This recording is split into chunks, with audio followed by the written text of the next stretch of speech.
Let's do this one. Sinners. Sinners. The movie, Ryan Coogler's movie, Sinners, Michael B. Jordan. A lot of talk this week about that. So people asked us to talk about it, so let's get into it.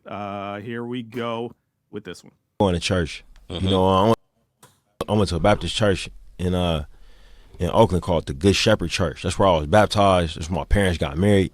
It's right there on Martin Luther King, right there in the heart of North Oakland. When I was going to it, it wasn't something that I had to research or think about. It was a part of my life. You know, the music, man. I rapped in church, bro. You know what I'm saying? Like my godfather, Paran, rest in peace, man. Who passed away when I was young, but he used to run the music there, and he put the mic in my hand, man. Had me write a rap in church. You feel me? I think church has come a long way from where it was in the 1930s, where our film takes place. And we really diving into the music. You know what I'm saying? Like how we got to the church is because I was trying to explore the Delta blues. Yeah. And you can't look at the Delta blues without looking at the church. You know, because so many of those musicians, you know, like the 90s, came out of the church. You know, your Gladys Knights, your Whitney Houstons, your Luthers. You know, you run the research on them. The first time they grabbed the mic was generally at their local church in front of the congregation. It was like, oh man, that girl can sing. You know, you know what I'm saying? Next thing you know, that's how they got started. Yeah, Aretha Franklin, boom, all of it. Yeah, exactly. Boom, they out of there. And it was always a conflict between church music and secular music. You know, like the first music to get called the devil's music was the Delta blues music. You know? And there was also that dichotomy of, you know, the same people who would be in that juke joint Saturday night, you know, they might go home, wash up, sleep for a couple hours, and take that right back to church in the morning. You know what I mean? And, like the strip club of the day. Exactly. And the pastor's saying, "Hey man, pass that offering around."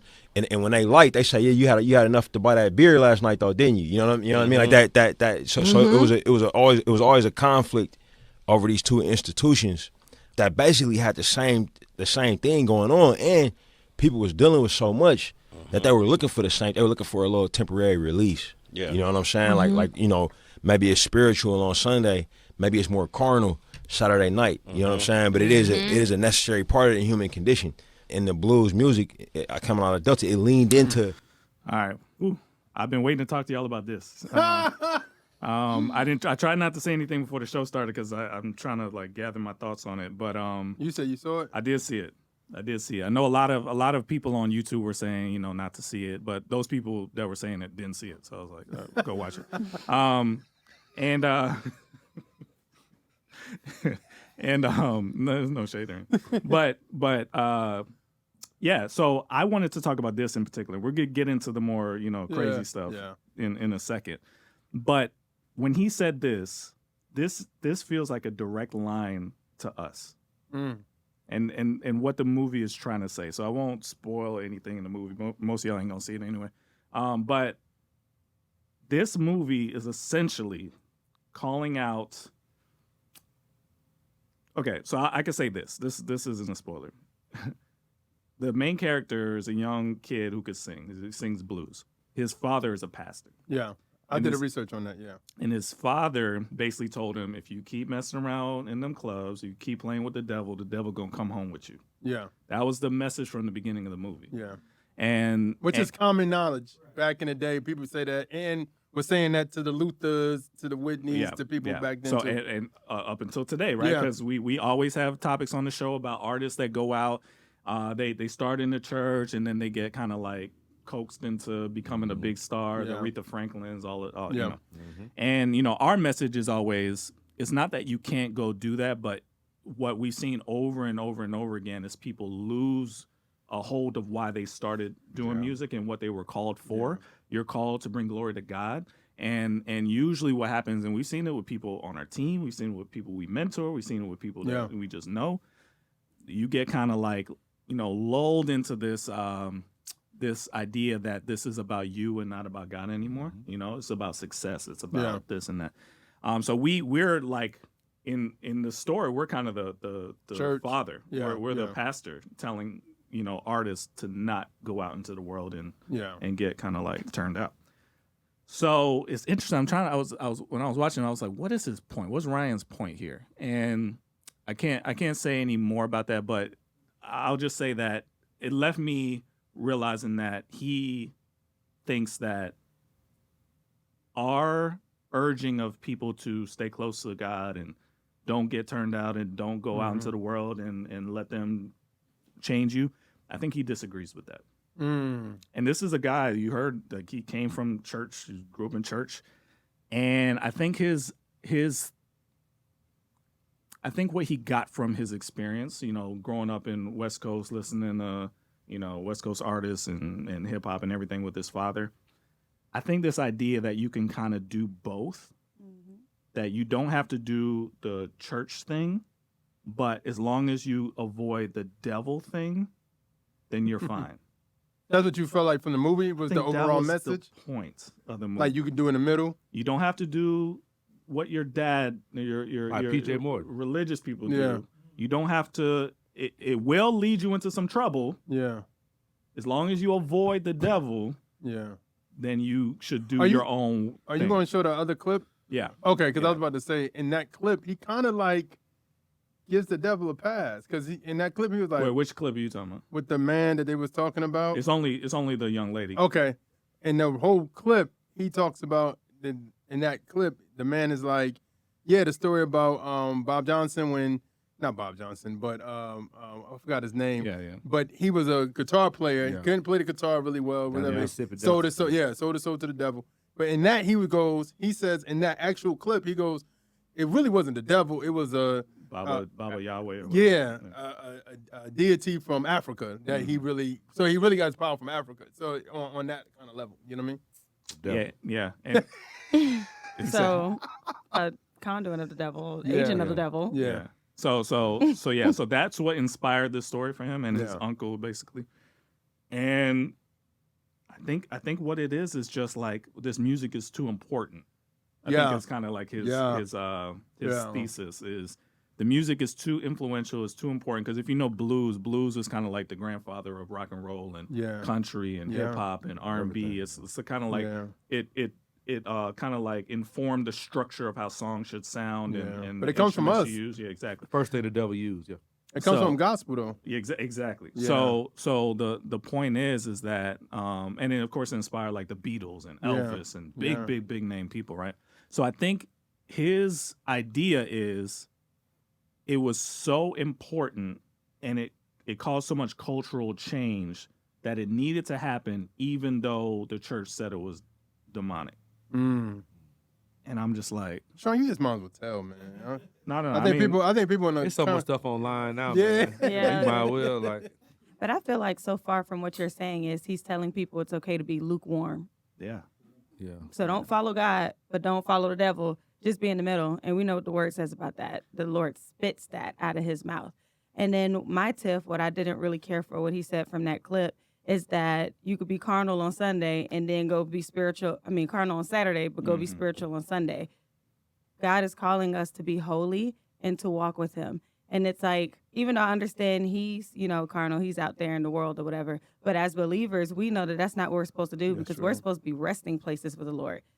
And in scripture, it says, make sure that there's no unclean thing in your camps because the Lord will leave it. He will walk away from it. So our goal is to be a resting place for the Lord. And we can't do that being carnal. And especially, that was the main thing that he said that I didn't like, is that he said that this is a common need for the human experience. No, it's not. No, it's not. Because I get when we're in the world, we wanted that. We wanted to go to the club. We needed that. Like he said, you need that, basically that vice to make yourself feel better. But we understand when we experience God, God is better than any high or any drunk I can ever experience. And as you get deeper with God and you mature more spiritually, you lose the taste for that stuff. So it's like you go to God and you go into the church and you go into different things for that peace instead of going to things that will ultimately destroy you over time. It seems like, to me, it's been going on for a while. Well, you look at anything, really. It seems like people are not satisfied with just Christ alone and God alone. It's like we have to see how close we can get to sin without sinning.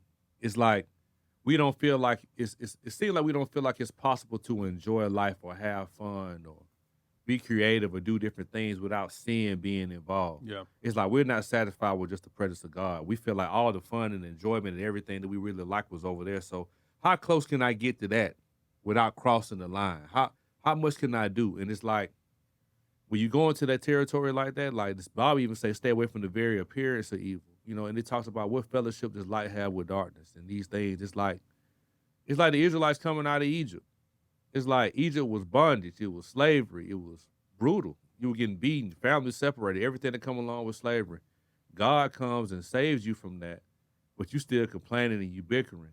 You worship false idols in Egypt because they made you do it, but then when God doesn't move in the time frame you want him to move in, you build a golden calf in the wilderness.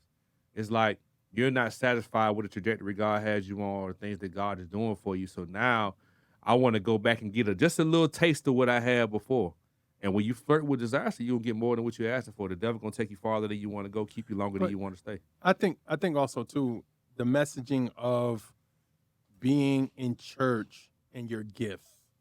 You know what I mean? Because like I said, I did research because I'm doing a video on Kingdom Ox about sinners and just not seeing the film, but going. I can help you fill in the gaps. No, I did. I kind of did already, but I think everything you said was basically what the research I came out with, just based off interviews, based off behind the scenes stuff, based off articles I read about the movie.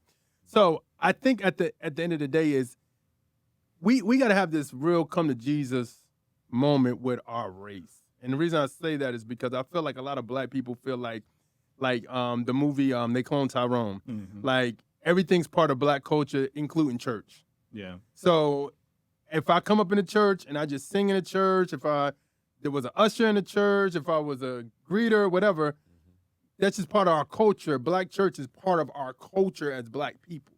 Doesn't mean that I'm saved. That doesn't mean is Jesus really who, you know what I'm saying? It's like I can know different things and like different things about church sayings, and different things.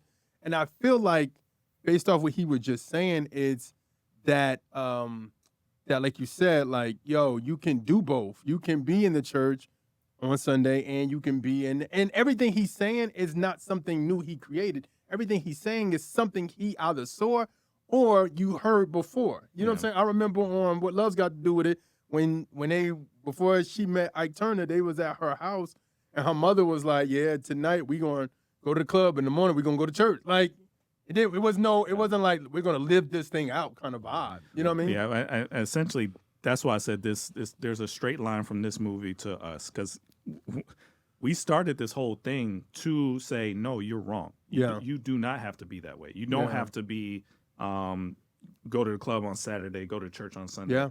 You don't have to be the artist who only does stuff in the church. You can actually go into the marketplace, but bring God with you there. Yeah. And do projects and make movies and write scripts and make songs that speak to where people are at. So you don't have to stay in the building to do that. Yeah. You can actually go into the place. Now, it's difficult because I was just at the Atlanta Film Festival yesterday, and just being around and seeing what people greenlight, seeing what kind of films were in, that got accepted.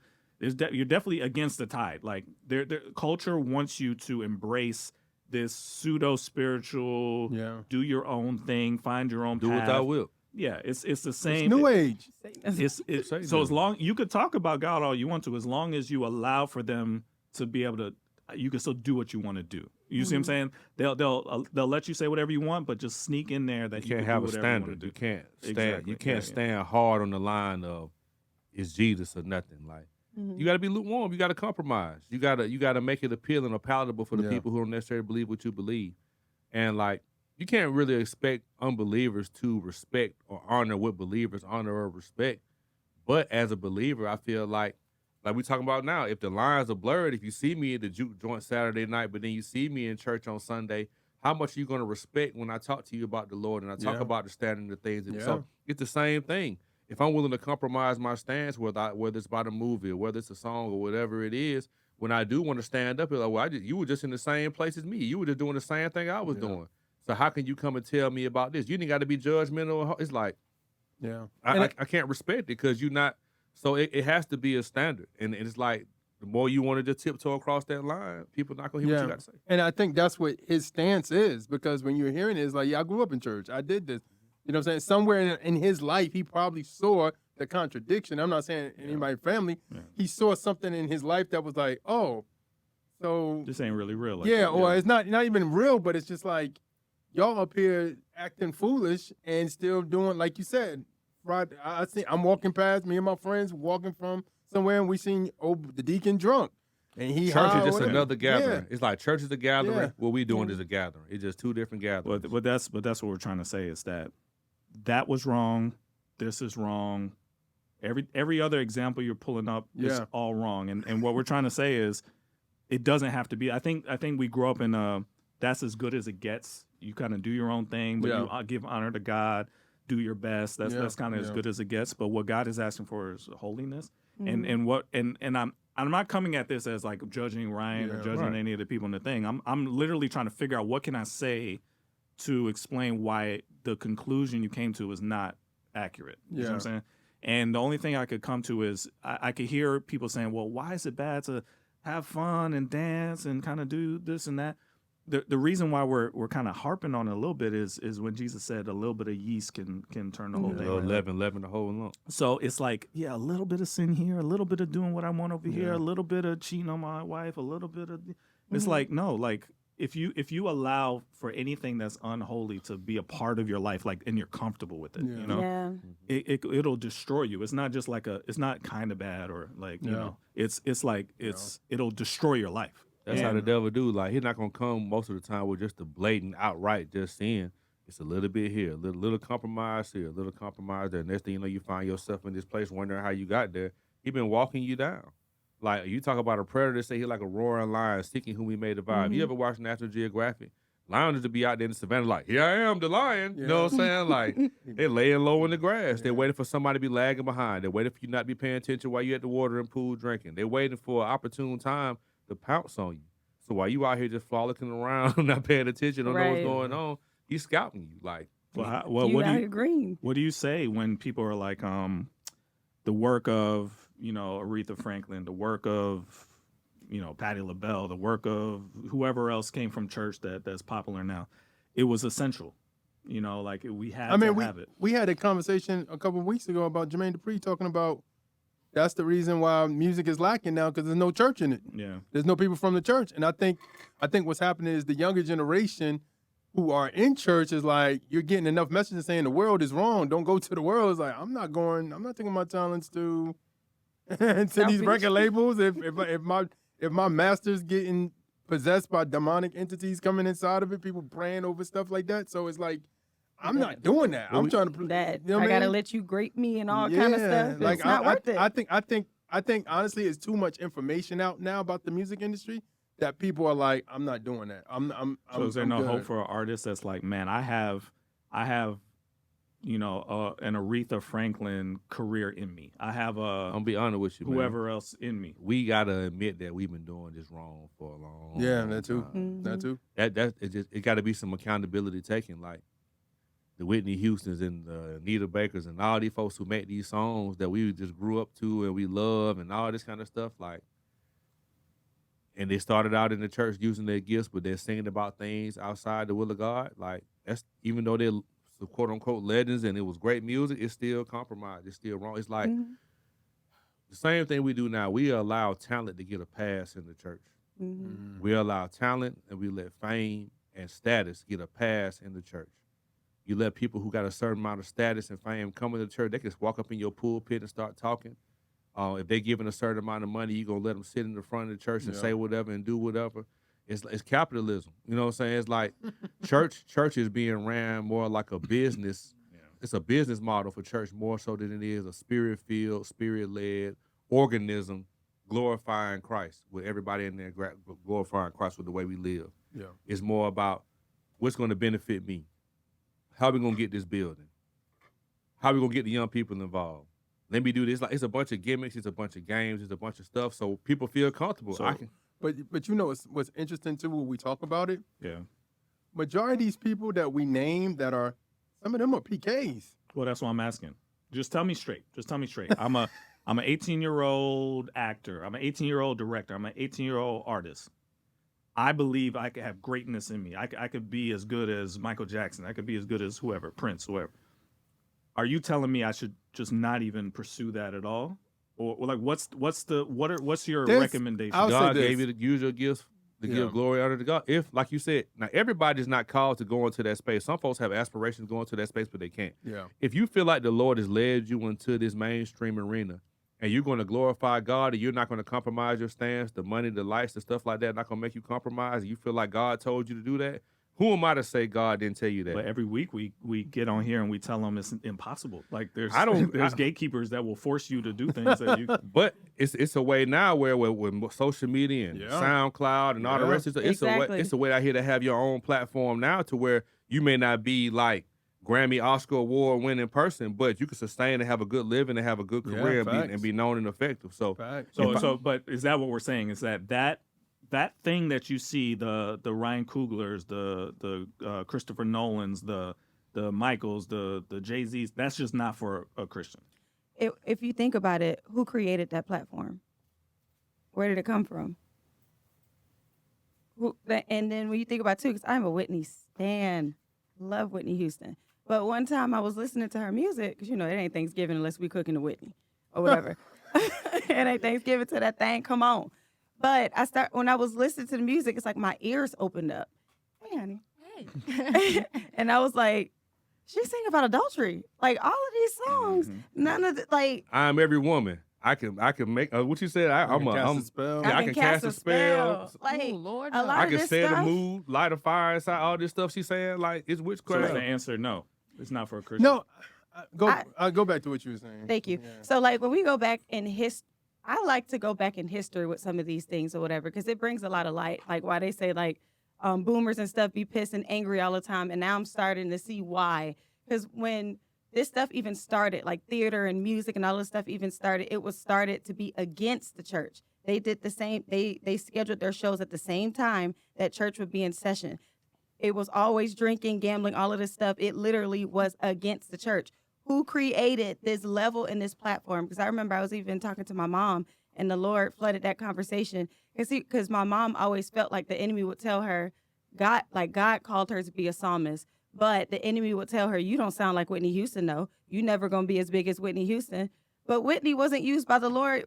Like, to be honest, if you're singing about adultery and all this other stuff that you're going, like, baby, she's not an agent of the Lord. Like, all of these people that are in these spots and Clyde Davis and all of these people, they are not agents of the Lord. So it's like, who created these spots for us to aspire to? And then you feel like you're failing, you're not successful in life when that wasn't created or meant or God's plan for you to begin with. That you got to do world tours. Who created this stuff? And the people that's doing it are not agents of God. So I don't want to say that you have this Aretha. Well, Aretha left the church and she got on somebody else's bandwagon to accomplish those things. So show me somebody that is an agent of God, sold out, led by the Spirit, that is on those type of platforms. I don't think those platforms are created for us to begin with. But like Plain James said, if you're led by the Spirit, God, like you could do SoundCloud. There's so many amazing artists that are out there and do what they want to do, forming their own tours. Like I'd be so proud of them. Yeah. Do that. I'll say this. I think you can do it. I think you can write songs about love. You can write songs about whatever the scriptures. As long as you stay in line with the scriptures, I think you're good. When you're talking about songwritings and what you want to rap about, sing about, whatever. I do think that, like you guys are saying, if people are content, the problem is people ain't content. Yeah. Because if you're content, content with, hey, I'm doing my own tour. It's 200 people, but I'm selling it out. I'm content. My tribe started off at 50 people and then got to 1,000 people. I'm content with this. And if that's I'm content, what draws people away, the fame, the lights. Yeah. Like humans were not designed for praise. Yeah. Right. Like it's nowhere in the Bible where humans were designed for praise. Like God is the only one. So for me standing on the stage, I feel like I'm not successful unless I'm on the stage with thousands and thousands of people. Like I'm not successful. That's not what we were designed for. We're designed to get praise. We were made with one purpose.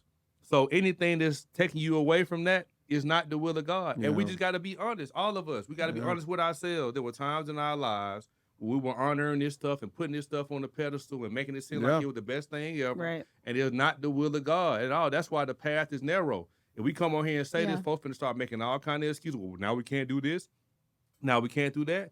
That's the thing. We condition ourselves with our mindset that these things have been okay for so long and they never were okay with God. So now when we come and say, hey, God ain't cool with this, now it seems like we're being irrational. Now it seems like we're being radical. No, it's a line that we've been crossing forever. And now that we realize that we've been wrong, we got to do some things about it. We got to look at it from a different light. That's so good.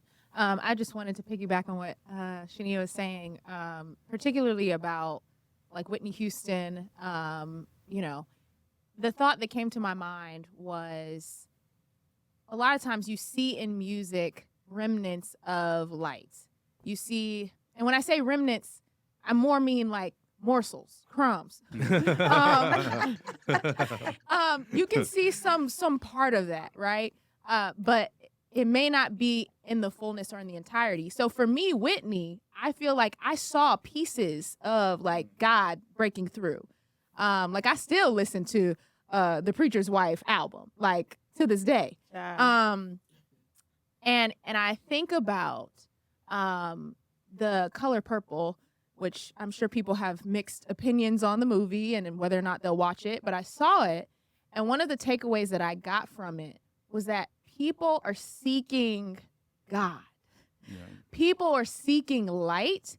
And I think because a lot of, particularly African Americans, have not reconciled how to embrace the gospel with the tensions that we've experienced as a people, they want to take the good. They want to take the pieces of light, but they're missing out on the fullness. They're missing out on the beauty and the totality of the goodness, the flourishing, the light that we get to experience. And so I'm more inclined to say that like we should be encouraged because we actually carry the fullness of light. Mm-hmm. They may have a piece, they have an idea, they're trying to get at it, they're coming at it from a different angle, but we have the fullness. And so like we should be encouraged because there's a way that we can come to creativity, there's a way that we can dance, there's a way that we can produce, there's a way that we can do things that carries the totality of light and beauty. Because the only thing I'm nervous about, because I agree with what you guys are saying, the only thing I'm nervous about is I don't want to give up hope, because the hope that we have is that we can make a difference in the mainstream industry. Yeah, there could be a revival. Yeah. You know what I'm saying? So I don't want to give up hope that these people are unreachable. If you're famous, that means you're lost. You know, I want to believe that we still can pray that something happens. Yeah. So that's what I'm holding on to, is that something could still happen where people get on fire for God, even if they're the Ryan Cooglers and the such and such. Because something about that, whenever I start to feel that way, I start to feel like then that means then this is hopeless, that this is a waste of time. And I don't want to ever get to that place where I write those people off as gone and they're too famous to be helped, and like I don't want to get to that place. Right. I don't think that's the case. I just feel like for me as a believer, the goals that are set, that's not my goals or whatever. But I do feel like we're always called to pray without ceasing, and we're praying for people. Absolutely. God can lead you into these spaces and stuff like that. My mentor, who's a screenwriter in Hollywood, a lot of the people that I've met, they're actively working in Hollywood. So it's not saying you can't go there. Just make sure you're called to do so. Give God a chance, man. Like I think we've been brainwashed to believe that you can't make it with God. We got to go through these people, these different channels, like the people who are already famous, who already got the connections. Like God can do more for you than those people can ever do. But do you have the faith to believe that?